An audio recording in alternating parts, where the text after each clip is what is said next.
Hi friends, Karthik தீபம் சீரியலை பற்றி தான் நம்ம இந்த வீடியோக்குள்ளே பார்க்க போகிறோம். வாங்க நம்ம வீடியோக்குள்ளே போகலாம். கார்த்தி மாயாவை ஹாஸ்பிட்டலில் பார்க்குறாங்க. அவங்க பார்த்தோம்னா ஐயோ கார்த்தியை பார்த்துட்டோமா அப்படின்னு சொல்லிட்டு அவங்க அங்கேருந்து கிளம்புறதுக்கு இருக்கிறாங்க. ஆனால் கார்த்தி மாயான்னு சொல்லி கூப்பிடவும் மாயா யாரும் பார்க்கக்கூடாதுன்னு நினச்சோமோ நம்ம அவனே பார்த்துட்டோம்னு சொல்லி அதிர்ச்சியோடு இருக்கும்போது அப்போ அவங்க அந்த புடவை எடுத்து காட்டுறாங்க. இது உங்கள் புடவை தானே சொல்லும் போது இல்லை இது என்னுடைய புடவையே கிடையாது அப்படின்னு போய் சொல்லவும் அதை கார்த்தி சந்தேகத்தோட மேனேஜர்கிட்ட கேட்கும்போது மேனேஜர்னு சொல்கிறாங்க, ஆமாம் அந்த புடவை வேறு யாருக்குள்ளதுன்னு சொல்லிட்டு மாயா தான் எடுத்து கொடுத்துட்டு போனாங்க அப்படிங்கவும் கார்த்தியும் சரின்ட்டு இருந்தாங்க. அடுத்து பார்த்தோம்னா சாமுண்டீஸ்வரியும் கார்த்தியும் கோயில் ஏதோ கட்டிட்டு இருக்காங்க போலுக்கு. அந்த கோயிலுக்கு சாமுண்டீஸ்வரி போக சொல்லவும் அங்கே வராங்க. அங்கே சிவனாண்டியும் அங்கே நின்றுட்டு இருக்கும்போது அப்போ பெண்கள் எல்லாருமே சேர்ந்து அந்த கோயிலை அவங்க கட்டிட்டு இருக்கிறாங்க. அதுக்கு முழு செலவையும் பார்த்தோம்னா சாமுண்டீஸ்வரி தான் கும்பாபிஷேகத்துக்கு தாரன்னு சொல்லியிருக்கவும் அப்போ அந்த பெண்கள்லாம் சொல்கிறாங்க, கும்பாபிஷேகத்துக்கு உங்களுக்கு தான் நாங்கள் முதல் மரியாதை கொடுக்க போகிறோம், அதனால நீங்கள் தான் உங்கள் கையாலேயே இந்த தீர்த்த கொண்ட தண்ணியை நீங்கள் கலசத்தில் ஊற்றணும் அப்படிங்கும் போது அப்போ சாமுண்டீஸ்வரி சொல்கிறாங்க, என் பொண்ணுக்கு கல்யாணம், அதனால என் பொண்ணு கையாலேயே இந்த தீர்த்த தண்ணியை கலசத்தில் ஊற்றுவா அப்படிங்கும்போது சரிம்மா எங்களுக்கு ரொம்பவே சந்தோஷம், இந்த கலசம் உங்கள் வீட்டில் இருந்து தான் நாங்கள் கொண்டுட்டு வர போகிறோம், அதாவது இந்த தீர்த்த தண்ணியை உங்கள் வீட்டில் இருந்தால் நாங்கள் கொண்டுட்டு வர போகிறோம் அப்படிங்கவும் சாமுண்டீஸ்வரி ரொம்பவே சந்தோஷப்பட்டு இருக்கிறாங்க. இதெல்லாம் சிவனாண்டி பார்த்துட்டு இருக்கும்போது சிவனாண்டி திட்டுற மாதிரிக்கு சாமுண்டீஸ்வரி எல்லா இதுவும் பண்ணிட்டு போகிறாங்க. இதனால சிவனாண்டி ரொம்பவே கோபத்தோடு இருந்துட்டு இருக்கிறாங்க. உனக்கா கும்பாபிஷேகத்துக்கு முதல் மரியாதை கிடைக்க போது ஆம்பளைங்க எல்லாத்தையும் நீ எப்போ பார்த்தாலும் அவமானப்படுத்திட்டே இருக்கிறீல்ல, நாளைக்கு எப்படி இந்த ஃபங்க்ஷன் நடந்ததுன்னு நானும் பார்க்குறேன் அப்படின்னு சொல்லிட்டு சிவனாண்டி மனசுக்குள்ளே நினைக்கிறாங்க. அடுத்து பார்த்தோம்னா கார்த்தியும் சாமுண்டீஸ்வரியும் வீட்டுக்கு வந்துருந்தாங்க. இங்கே பார்க்கும்போது கார்த்தி அவங்க சாமுண்டீஸ்வரியோட மற்ற பெண்கள்கிட்ட ஏதோ கேட்குறாங்க. ஆனால் யாருமே பேசாமல் இருந்துருந்தாங்க.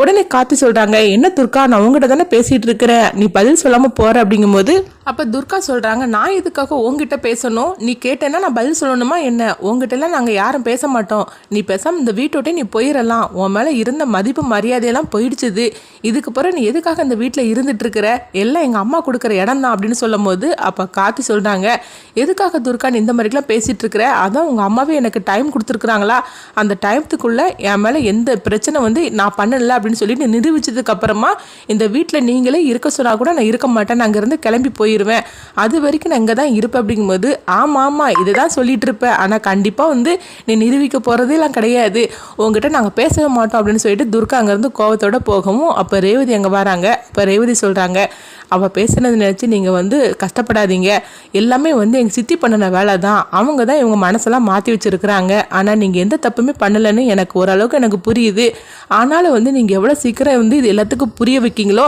அவ்வளோ சீக்கிரமாக நீங்கள் புரிய வைங்க, கண்டிப்பாக உங்கள் மேலே அந்த தப்பு இருக்காதுன்னு நான் புரிஞ்சுக்கிட்டேன் அப்படின்னு சொல்லவும் அப்போ காத்து சொல்கிறாங்க, நீங்கள் ஒருத்தராவது எனக்கு சப்போர்ட்டாக பேசுகிறீங்களே எனக்கு அதுவே போகிறோம் அப்படின்னு சொல்லவும் அடுத்து பார்த்தோம்னா மயில் வாகனம் வராங்க. கார்த்தி தம்பி உங்களை பற்றி இந்த மாதிரிக்கெல்லாம் பேசுனது யார் தெரியுமா, யாரையும் பேச விடக்கூடாதுன்னு சொன்னது அந்த சந்திரகலா தான், அவள் தான் எல்லாத்துட்டையும் இந்த மாதிரிக்கு பேசி வச்சிருக்கிறா, ஏன் தான் இந்த மாதிரிக்கெல்லாம் இருக்கால தெரியல, ஃபர்ஸ்ட் இவள் அந்த வீட்டை விட்டே அனுப்பி விடணும் அப்படின்னு சொல்லவும் அப்போ கார்த்திக் சந்திரகலா மேலே சந்தேகம் வந்துட்டே இருக்குது. சந்திரகலாவுக்கு ஏன் என் மேலே இந்த மாதிரி ஆரம்பத்துலேருந்தே கோவத்தோடு இருந்துட்டு இருக்கிறாங்க அப்படின்னு சொல்லிக்கிட்டு கார்த்தி சந்திரகலா பக்கம் ஒரு பக்கம் யோசனை பண்ணுறாங்க. இன்னொரு பக்கம் பார்த்தோம்னா மாயாவை நினச்சிட்டு இருக்கிறாங்க. இந்த மாயா எல்லாமே சொல்றது எல்லாம் கரெக்டாக தான் இருந்துட்டு இருக்கு, ஆனால் ஏதோ ஒரு சந்தேகம் அவங்க மேலே இருந்துக்கிட்டே இருக்குது, ஏதோ ஒன்று நடக்குது, ஆனால் என்னதான் தெரிய மாட்டேங்குது. சாமுண்டீஸ்வரியோட அத்தையோட தங்கச்சி சந்திரகலா இவங்க நல்லவங்களா கெட்டவங்களா, எல்லாரும் சேர்ந்து சாமுண்டீஸ்வரி அத்தைக்கு ஏதோ ஒரு பிரச்சனையை பண்ணிட்டு இருக்கிறாங்க, ஆனால் அது என்ன பிரச்சனைன்னு தெரியல, நான் அவங்க கூட இருக்கிறனால தான் என்னை விரட்டி விட்டுறதுக்காக இவங்க எல்லாரும் சேர்ந்து ஏதோ ஒன்று பண்ணிட்டு இருக்கிறாங்க, ஆனால் என்ன பண்ணுறாங்கன்னு ஒன்றுமே தெரிய மாட்டேங்குது, எங்கே தொடங்குறது எங்கே முடிகிறதுன்னு தான் ஒன்றுமே புரிய மாட்டேங்குது அப்படின்னு கார்த்தி அதை பற்றியே சிந்திச்சுட்டே இருக்கிறாங்க. அப்போ சாமுண்டீஸ்வரியோட கணவர் வராங்க, என்ன தம்பி என்ன யோசனை பண்ணிட்டு இருக்கிறீங்க அப்படின்னு சொல்லும்போது இல்லை மாமா ஒன்றும் இல்லை அப்படிங்கிறாங்க. சரி தம்பி எவ்வளோ சீக்கிரம் நீங்கள் உங்கள் மேலே தப்பு இல்லைன்னு சொல்லி நிரூபிக்கிங்களோ நிரூபிங்க, ஏன்னா அங்கே நடக்கிறதெல்லாம் பார்க்கும்போது ஒன்றும் சரியில்லை அப்படின்னு சொல்லிட்டு இருக்கும்போது அடுத்து பார்த்தோம்னா சந்திரகலாவுக்கு சிவனாண்டி ஃபோன் பண்ணுறாங்க, நாளைக்கு கும்பாபிஷேகத்துக்கு ரேவதியும் உங்கள் அக்காவும் தான் கலசத்தில் தண்ணி ஊற்றுறதுக்காக எல்லா ஏற்பாடும் பண்ணியிருக்கிறாங்க, கலசத்தில் ஊற்றக்கூடிய தீர்த்தம் தண்ணி உங்கள் வீட்டில் இருந்து தான் வரப்போகுது, அதனால அந்த தீர்த்த தண்ணியில் இந்த மாதிரி கலந்துரு, சொல்ல போனாக்கி இந்த ஃபங்க்ஷன் நல்லபடியாகவே நடக்கக்கூடாது, இதில் கண்டிப்பாக சாமுண்டீஸ்வரி அவமானப்பட்டு இருக்கணும், இந்த ஊர் மக்கள் முன்னாடி அவன் அவமானப்படணும் அப்படின்னு சொல்லவும் அப்போ சந்திரகலா கேட்குறாங்க, சரி நான் இப்போ என்ன பண்ணுறதுக்கு அப்படிங்கும்போது சிவனாண்டி வந்து சில விஷயத்த சொல்கிறாங்க. இது கேட்டதுமே சந்திரகலாவும் சரி அப்படிங்கிறாங்க, நீங்கள் சொல்கிற மாதிரிக்கு நான் கேட்டு நடக்கிறேன் அப்படிங்கவும் அப்போ அடுத்த நாள் ஆனந்தமே பார்த்தோம்னா கும்பாபிஷேகத்துக்குள்ளே எல்லா ஏற்பாடும் நடந்துக்கிட்டு இருக்குது. அப்போ தீர்த்த தண்ணி வந்து அவங்க வீட்டில், அதாவது சாமுண்டீஸ்வரி வீட்டில் வந்து எடுத்துகிட்டு போகிறதுக்காக எல்லாருமே ஏற்பாடு பண்ணி வச்சுருக்குறாங்க. அதில் சந்திரகலா ஏதோ ஒரு சிவனாண்டி சொன்ன மாதிரிக்கு அந்த ஏதோ ஒரு திட்டத்தை போட்டு அந்த தீர்த்த தண்ணியில் என்னத்தையும் ஒன்று கலக்கிற மாதிரிக்கு இருக்குது.